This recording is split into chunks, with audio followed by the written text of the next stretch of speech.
Personal na ibinigay ni PNP Chief Police General Benjamin Acorda Jr. ang medalya ng kagitingan sa 3 pulis na namatay sa engkwentro sa Santa Margarita, Samar, kamakailan.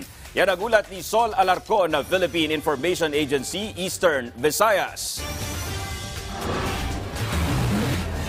Naging emotional at hindi halos makapagsalita ang pamilya ni na Police Master Sergeant Paul Terence Paclibar, Police Staff Sergeant Christian Talio at Police Corporal Elizar Trellis Jr. habang iginagawa ni PNP Chief General Benjamin C. Acorda Jr. ang medalya ng kadakilaan para sa kanila. Sila ang mga pulis na namatay nang mauwi sa engkwentro ang paghahain nila ng warrant of arrest sa 3 miyembro ng Ampuan Criminal Gang sa Barangay Mahayag, Santa Margarita, Samar noong Lunes.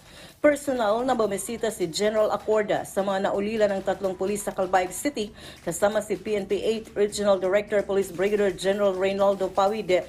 Bukod sa medalya at personal na pakikiramay, nagbigay din ng tulong pinansyal ang pamunuan ng PNP. Ayon sa General, nalulungkot siya sa nangyari kahit pa kasama ito sa trabaho ng pulis. I'm here to console their family. We don't know no amount of money could really equate yung grief na meron sa kanila, lalo mawalan ng buhay.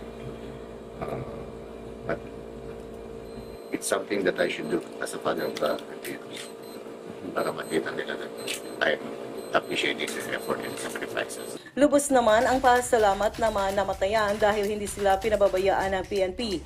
Ginawaran din ng tulong at medalya ng sugatang magiting sina Police Corporal Ronel P. D'Amato, Police Corporal Mark Jason Sixta, Patrolman Ham Critnier Capalis at Patrolman Mark Redoblado, ang mga pulis na kasama ng 3 namatay at nasugatan sa engkwentro.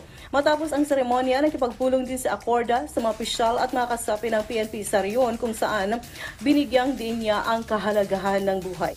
Kasama si Raul Chuzon at Elcana Torres. Sol Alarcon, Philippine Information Agency, Eastern Visayas, para sa Bayan.